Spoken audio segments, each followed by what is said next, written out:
Today we're talking to Rachel Krupa. She's kind of famous and she's kind of, you know, you read about people. There was so much to read about Rachel and her new company, the Goods Mart, the modern day bodega for the healthy, conscious shopper.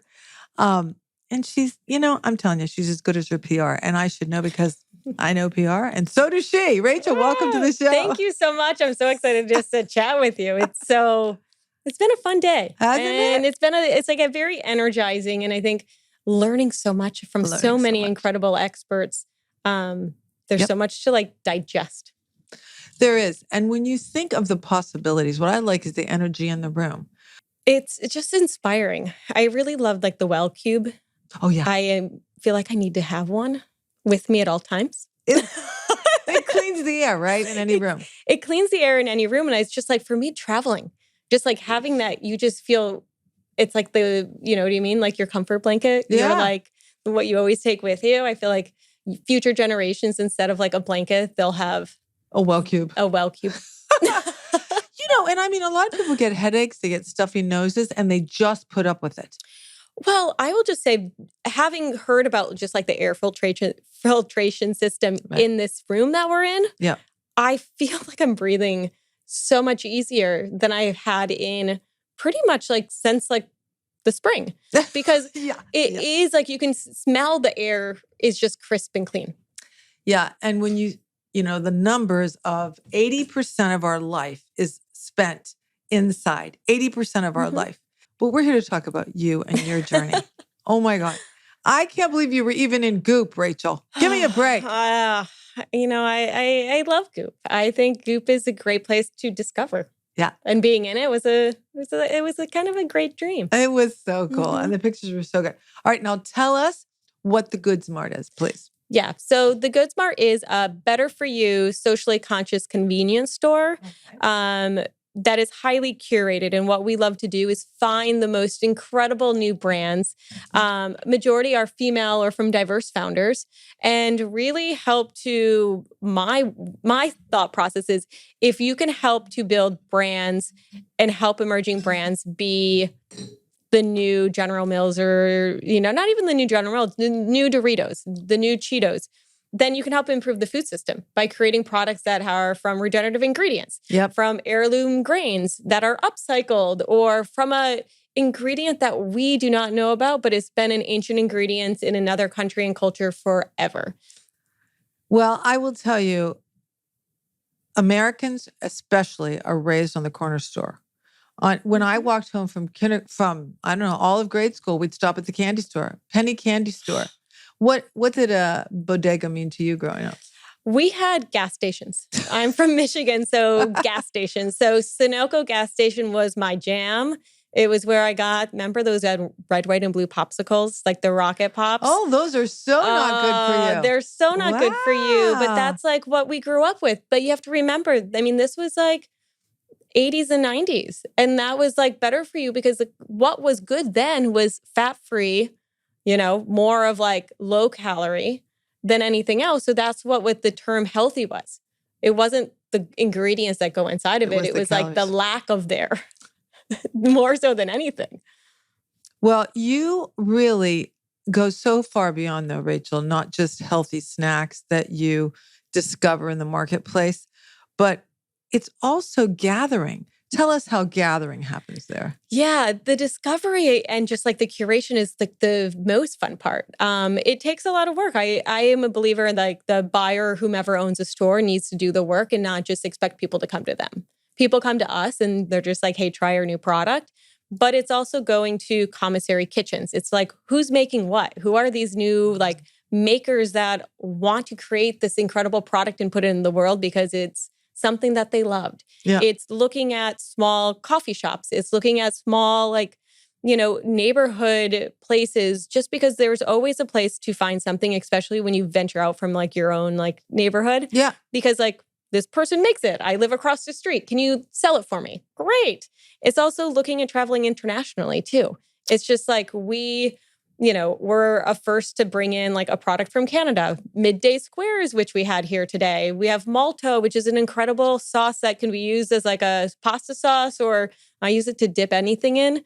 So it's also finding really cool products. There's also another cool brand called Confetti, and Betty from Confetti is amazing. And Betty from Confetti. She's like just like an incredible powerhouse entrepreneur that uses upcycled vegetables to make chips, but it's actually real vegetables. When you open up the bag, it's like, these are real like okra and real broccoli and real X, Y, and Z inside. But she has like an incredible product that is from Singapore. And so we were her first retailer in the US to bring this product from Singapore, which everyone ate in Singapore.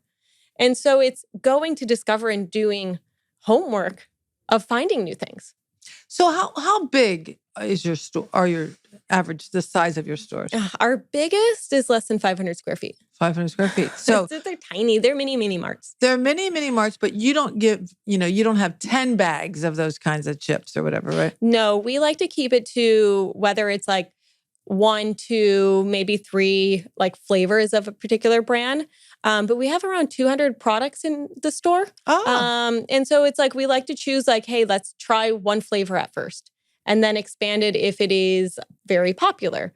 So we love to like rotate too and like have brands graduate from us. So they start with us and then they're going to be in Whole Foods. They're going to be in Sprouts. And that's just like, a parent looking at their child and going off to college and you're like, yay, like you made it off our shelves and now you're somewhere bigger and better. There you go. And you're like, fly. But there's so many cool things you do, like kombucha slushies, I believe, right? Yeah. And you have burritos from a local food truck? Yeah, so we slushies are amazing because like I love a good slushie, but I hated the artificial colors dye. Like I don't want red in me. I don't want blue. Funny. But we do kombucha slushies. We have matcha slushies. We just made an incredible coffee slushie. And it's real sugar, but it's organic cane sugar and it's flavored and colored with real fruit juice. Wow. And then yes, Burritos La Palma. They're just like a dream. It's like a Michelin star nodded burrito place from LA. And they're just incredible. Alberto, the founder, it's made out of a labor of love that's from his family. And it's just like the best little like pockets of happiness and joy in a burrito. They're just so good. Well, the other thing is just taking a stand. Like you said, no plastic bottles. That's not easy. It's not easy. And I think I was just talking to someone in the conference and they were more talking about packaging and talking about making things more sustainable. And it's just innovation from a snack perspective is not there yet. If it is there, it's going to cost a lot and the consumer doesn't want to pay for it yet because it makes everything an extra $1 or $2. Yep. And if you're getting something more premium in regards of ingredients, it's already a little bit more. And so for us, it was more of less like no plastic. It was just like we can find glass, we can find aluminum, we can find other things. And it's just like for us, it's always being better, not perfect. And so you can celebrate the little wins each day by just not choosing a plastic bottle because most people come from a beverage perspective.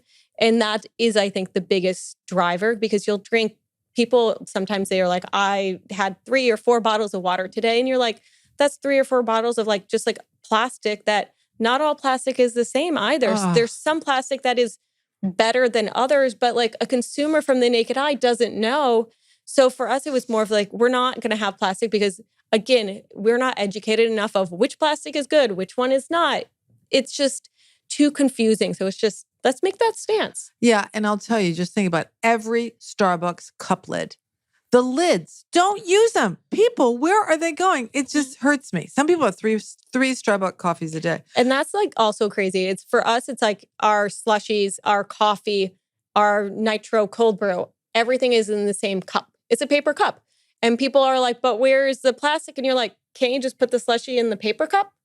And they're like, yeah. But do you know what I mean? It's just like the way that we're trained of just what it is. And there's no rhyme or reason for it. It's just the way things are. So you have to kind of push things a little bit to be like, hey, let's rethink it. And then once people are in that rhythm, they're like, okay, great. I don't need that. But that so applies to your cosmetically challenged fruit. You have a little sign like, come on, I have my good qualities. What is it? The ugly. It's like, yeah, cosmetically challenged because you don't always want to say anything that is like not pretty in our terms is ugly because like I think it goes for all things. Beauty is in the eye of the beholder. And like, I think imperfections are what makes things sweeter. They make things more tasty. They make things just like stand out. And I think that's, again, changing the norm. But I will tell you, last night we were driving a taxi coming home from dinner or the reception or something, and there was a homeless guy eating out of the garbage, but it looked like a full meal. And our taxi driver was from India, and he said, people throw huge amounts of food away in this city, huge amounts. Yep. And he said, it's sad. There must be something to do. People are trying. So kudos to you. Yeah. We also, just because it's a retail store, so things expire. It's just the nature of the business. And so what we also do is work with this incredible company called Welfare, and they take our lightly expired product and then make sure that it goes to those in need in the New York City area. And then we also work with, during NYU school, Violet Pantry, which is also another kind of like a, just like a market for more low-income students at NYU, that they have an opportunity to go and get things. And so it's, for us, it's like, you're never really wasting. It just makes sure that it just continues as long as like the food safety is there and it's done within a particular amount of time. It's not bad. Right. Well, it reminds me, I went to Cuba with my husband a long time ago, so and jealous. it was on the flight. It was an old prop plane. There were nurses and doctors, and they were taking freshly expired medicines because they didn't have any down there. So, we have to think in this sort of cause and effect, and what does it mean? The ripple effect of what we do. And you said today in your presentation, you talked to the brilliant Beth McGroarty. One of your goals is something to do with hotels. What is it? Yeah. So what we're doing is expanding our reach, because our goal is really to help emerging brands get into the hands of more people. And one of that vertical that we're now launching is in hospitality. So doing hotel mini-bars. It's so exciting. Doing hotel mini-bars, helping cafes and coffee shops curate their snacks for them.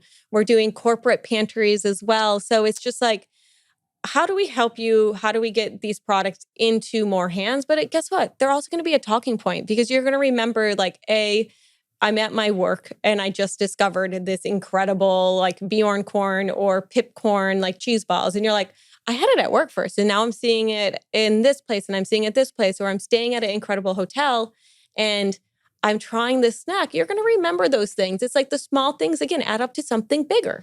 Yeah. And it really, all the hotels want to be sort of a neighborhood. They want to be local. Well, hello, what about the food in the minibar? It normally never is. I will never forget. I was, I had a baby when I was 40, and deeply in my career, lots of travel, lots of everything. So my sister, older with a bunch of kids, came to watch my son when he was a year and a half. We came to New York City. Amazing. And we stayed at the W Times Square. Why did we do that? And this is so hilarious. When we checked in, my baby was drooling on my head, on my shoulders, and there was Big at the bar. Oh my gosh. Literally him, Chris Noth.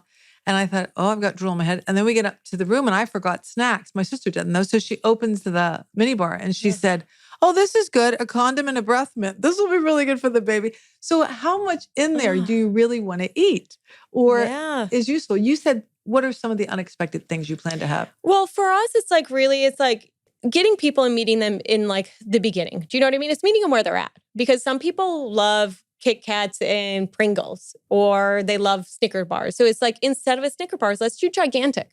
And Gigantic is like a 7-gram sugar candy bar that tastes incredible. Or you have Good Crisp that looks and tastes like a Pringle, but it's not a Pringle, but it's like a good quality ingredients, Then you also have different things that are, as we talked about, Bjorn corn. It's a solar pop popcorn using nutritional yeast instead of cheese, so that it's very like, it's solar pop, so it's pop with like the sun, so that tastes delicious. It's pop with the sun? It's pop with the sun. That's They're exciting. upstate New York brand.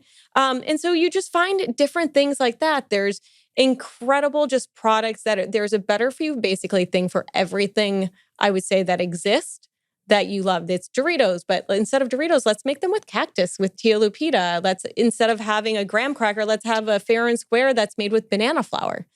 And so you can have cookies with regenerative like grains and regenerative like, ingredients, or okra flour. So it's like there's a better for you thing in there, but the thing is like, it's better for you. But the biggest thing for us, that it tastes good. And that you'll eat it. And that you'll eat it, because if you want to change behavior, you have to change it. But taste should be number one. You can't look at everything else of being like, I'm going to compromise flavor for better for you. I'm going to compromise like the environment for better for you, because you don't need to compromise anymore, because like the innovation of food and ingredients to be better for you tastes better than the processed stuff. Oh my goodness. Today, what did you have? The mango dipped in pink something or another? Senor Mango. Mango slices. I would like one right now, please. Oh my God. And they're so great. And she uses, she educated me. It's like a mango called Mango Kent, which is like a more, like a higher end like mango. And that's what she uses. And so it's just like an extra sweet, extra juicy mango, but it's dried. And she is like incredible Mexico City founder. And she's just like really cool, but this is her thing. She was like, I want to bring Mango Kent to the world. And we're like, so good looking. It's so good looking. And also you do Black business owners. What did you say? 15% Black owned brands on the show. Yeah. So during COVID, and we were broken into during the riots, and it allowed us to actually look at our inventory and actually look at like, okay, what are the brands and the products that fill our store? And like, we always looked at founders. We always were like, okay, female founded, and really like kind of looked at more from a female founded, but didn't go deep. And then that was our chance to kind of rebuild. And it was just like, we took Aurora James has a 15% pledge, and she does it for all companies can take a 15% pledge. It's like 15% of your employees, 15% of like the businesses you work with should be Black owned. And so we're like, okay, let's do that too. And so it was our goal to do 15% of the brands in our store are from, Black owned and Black founded brands. But I mean, within 500 square feet, girl, what you guys have thought through, it means that there's a creative ownership team behind it. So tell us how you got creative. Let's see. What did Miss Rachel Krupa, what did participation in sports when you were young teach you about business? It was being about like teamwork. And, I was a gymnast and cheerleader. And I think it was more during cheerleading, it was like trusting and believing in others, because I was like a flyer and you had to catch. And it was just like one of the biggest things was just like, I'll do it, just catch me. And they're like, you do it, just keep your arms down so you're not hitting us in the face. And I was like, done. There's a couple staples in the head here and there, but it was more of like having full trust into not only the process, but having trust in what you're going to do, and like having belief that you can actually do it too. Because like some of the times like being tossed in the air, you're like, I have absolutely no idea what to do, because you can't test it and try it before. You can have like, bungees and rigs on you, but at sometime you're going to take them off. It's like, you got to take the training wheels off. And like, that is a sport that you have to trust that others are going to not let you break your neck, basically. And so I think sports is like, teamwork, but it's also having confidence that you can do it yourself. And I think that's like the biggest thing, especially being, any founder, but especially being a female and like a female, founder in general. It's just more of like, you just like push because you're like, I'm going to do this. Going to do it. Yeah. No, it's really true. But then what happened? Your trajectory got you worked in a hotel for a little bit, but somehow you got into PR. Yeah. So came to New York early 2000s and got a job internship at Major League Baseball. So literally right around the corner from here. So funny. And I remember because that was early 2000s, so 2002. And then they were like, do you want an internship in the PR department or IT? And I was like, I think I should know about computers, thinking IT was just computers. And they're like, okay, you have an internship in the IT department. It was just like the best internship I had on life, because like the IT people were like, you do not belong here. But I'm married to one, so I know what you're talking about. But yet it was like incredible, because I did like a Pricewaterhouse clearing, like testing of a system. You know what I mean? It was very like, very black, white, here's what you do. But what I learned there was more of like, I was an intern on like the very cool row where everyone had to walk to get to like the coffee or like the water jug. And like everyone would walk by and be like, what's going on? Because I was also cocktail waitressing. Because you had to do two things at once. You're interning basically for free. Yes. And then you need a job to live in New York. So it was like I was cocktailing and like, waitressing at Brother Jimmy's, which at early days was like the cool place. Oh. It was like you did fish bowls and it was like a wild place to work, And so I had so many stories. I was just like sharing stories with people every day. So it again was that place where you just could connect with humans and share stories. And I think that's like the biggest thing that I've always learned from my career is like, how do you share stories about things that you love and like you want others to participate in it? And that is like food. And that is any type of experience. Yeah. And I had to laugh. I was listening to that podcast. What is it with your two friends? It was so fun. Like Highway to Wellness or like Highway to Wellness. You guys listen to it. They're so hilarious. One was a manager at the Hudson Hotel and you were in the cocktail area. I don't know. But it was so hilarious. And then they revealed the big news that you were in a reality show. Was it Lizzie Grubman's PR Yes, firm? I was. Yeah. You dove in deep.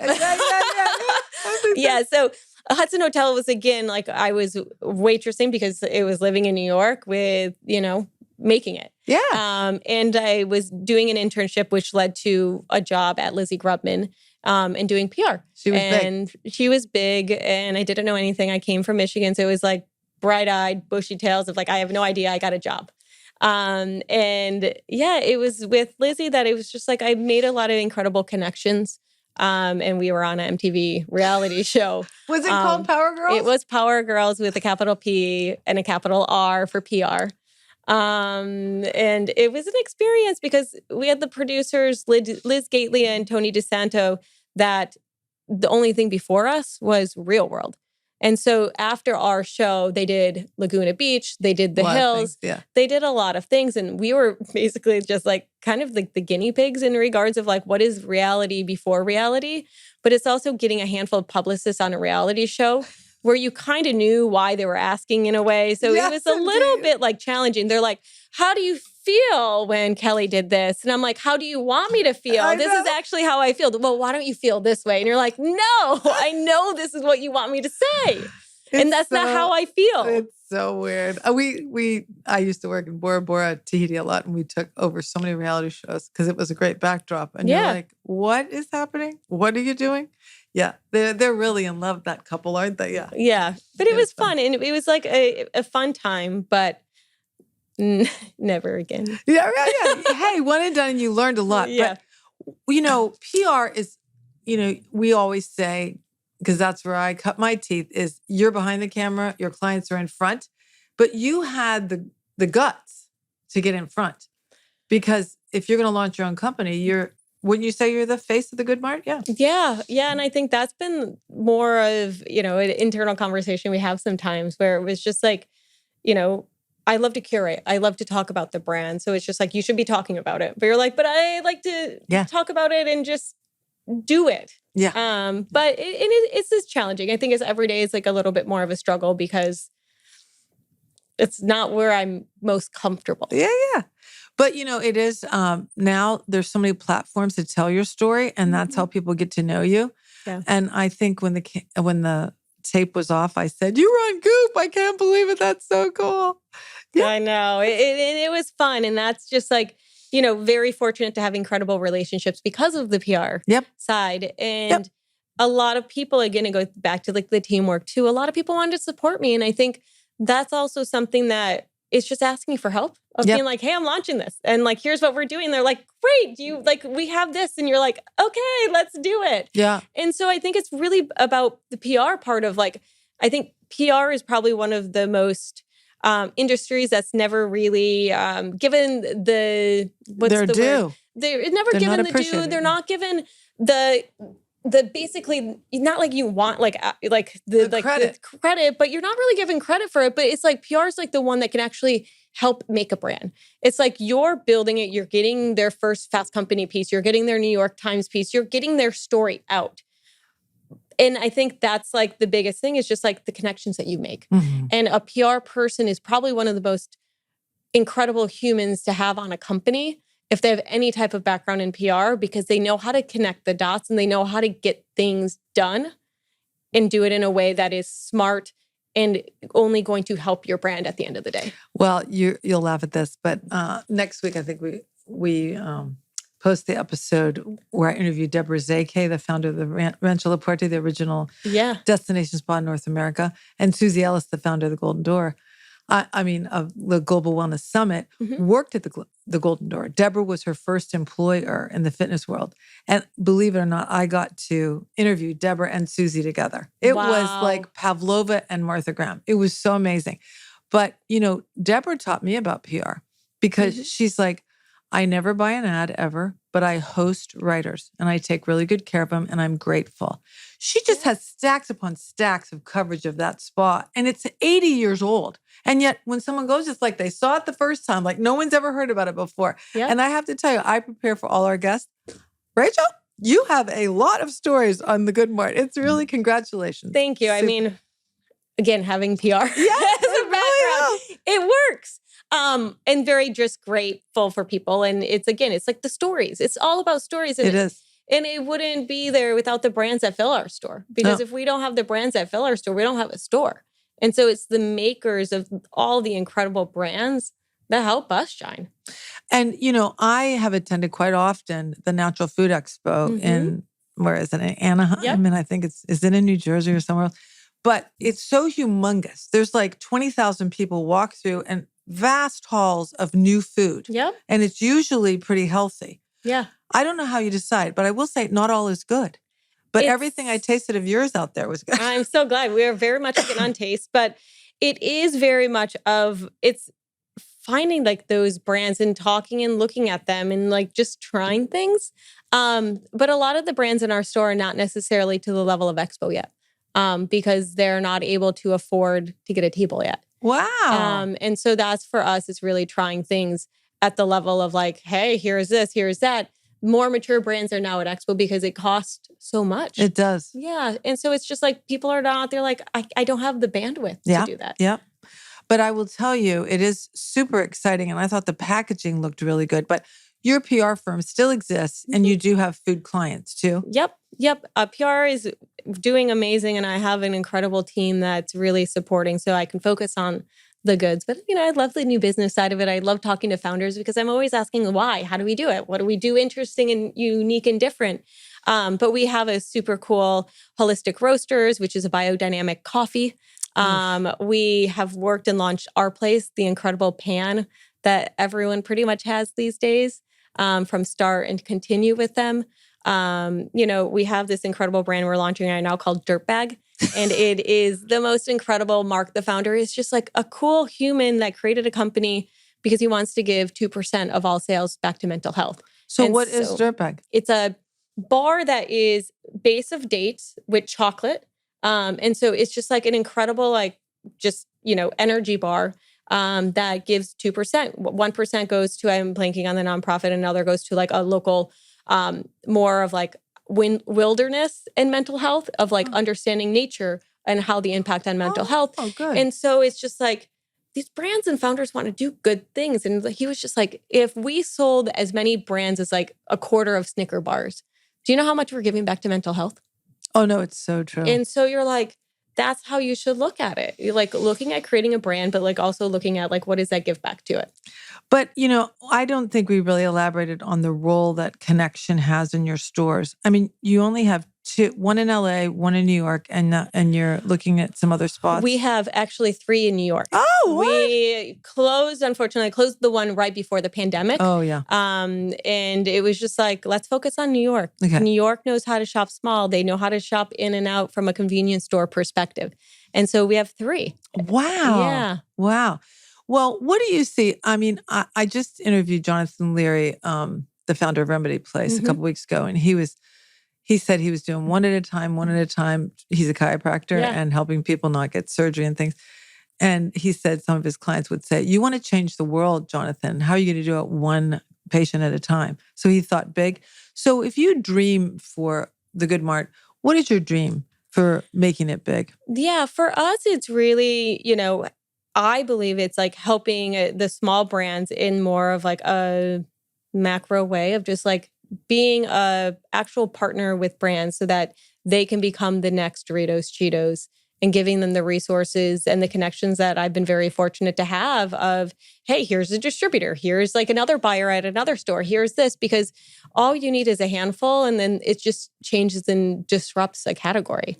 If you look at like, hey, this brand now is using regenerative X, Y, and Z, and everyone starts to jump on that bandwagon, guess what? You have something. And so for us is really being that thought leader in what consumers want to, and looking at it from, how do you get insights and thoughtfulness from customers so that you can actually change what the trajectory of brands are by understanding what they want and products and brands consumers want. So you're just like a launch pad for brands. That's really exciting.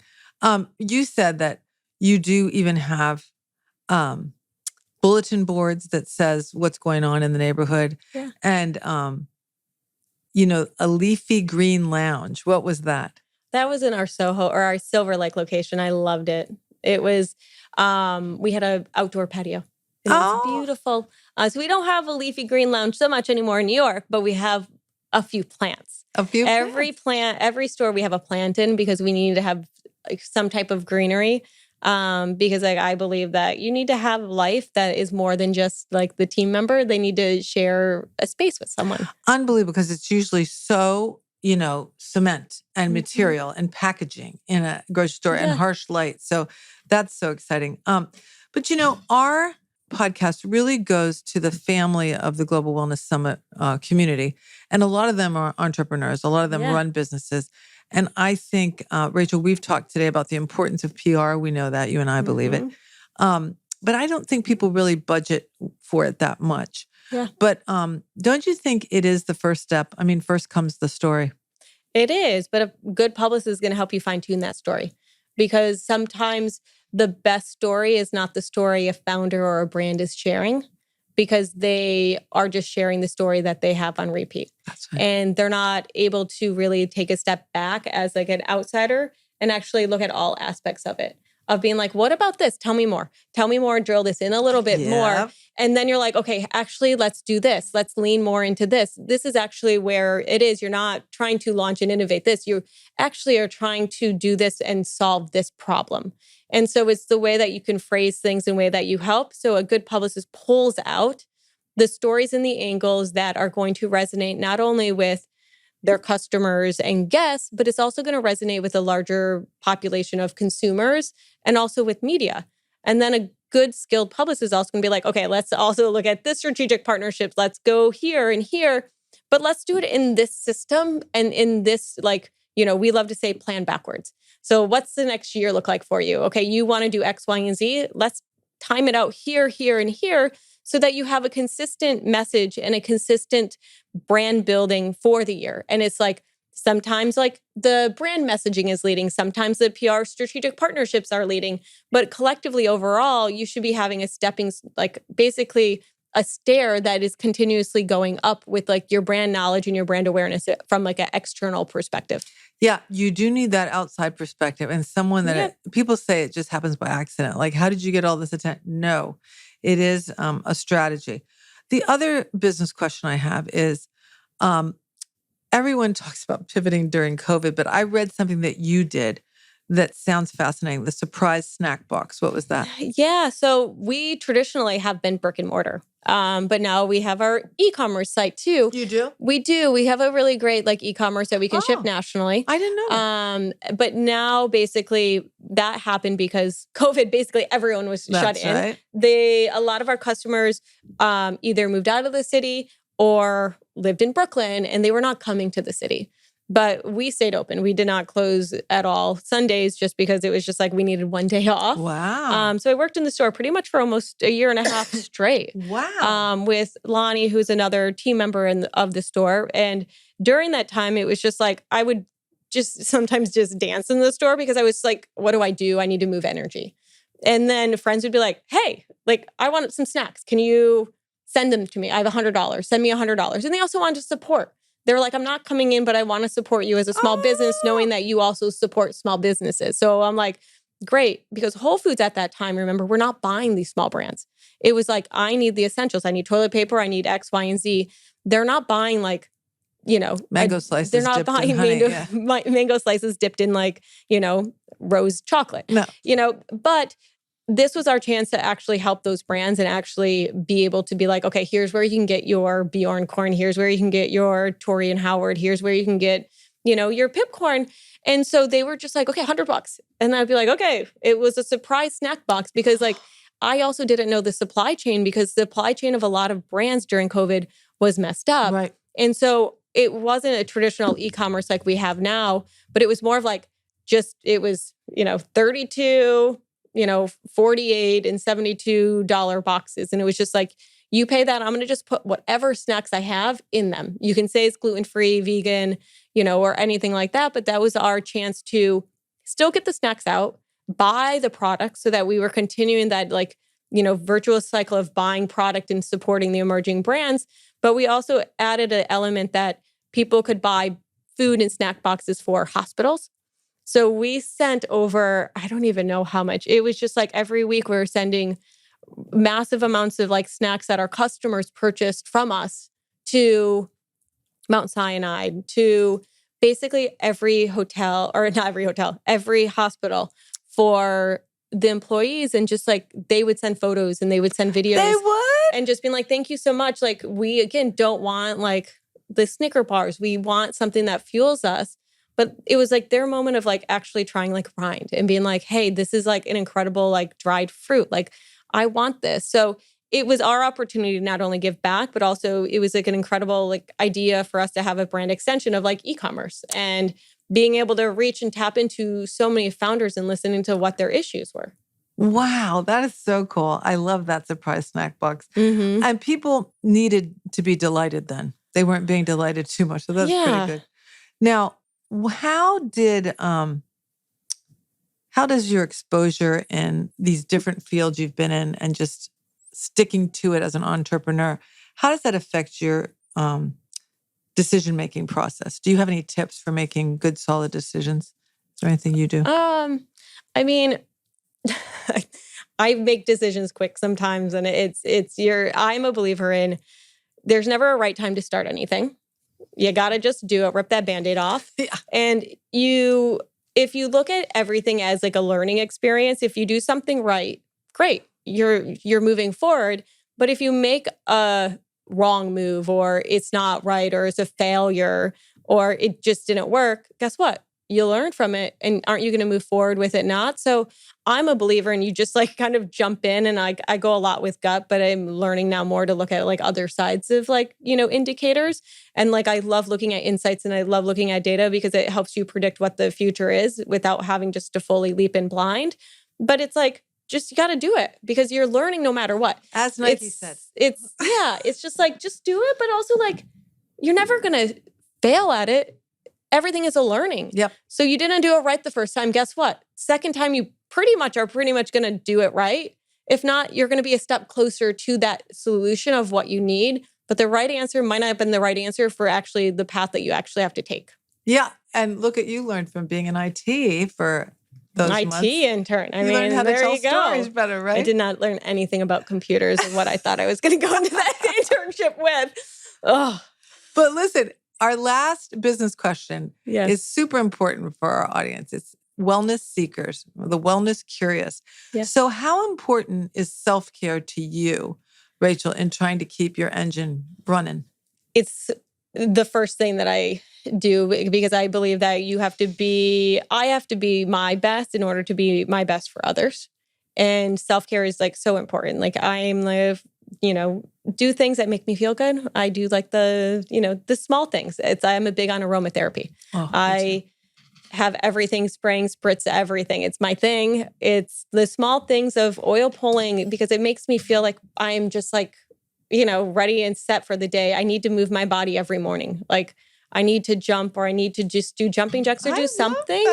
And it's self-care. And I think for most people sometimes think that it's very expensive, but the most self-care that I think that what I love to do is just like things don't really cost that much. It's like walking outside, especially in New York, walk outside and actually look at the top of the buildings. Yeah. Have you looked at that architecture? It's stunning. We did the Highland last night. It was so gorgeous. I'm like, where am I? What even is this? It was beautiful. Because you normally walk down and you're looking at your phone or you're looking straight ahead. But if you look up, you're like, oh my gosh, that's a beautiful patio there. Wonder what that apartment looks like. Wonder what this is. They're like, this has been here for how many centuries, And this is just like a beautiful city to look up, but it doesn't cost anything. Yeah. Or doing a workout or just like listening to the music and dancing. And then the small things, dry brushing, oil pulling, aromatherapy. They're so good. Meditation. You don't need anything. Yeah.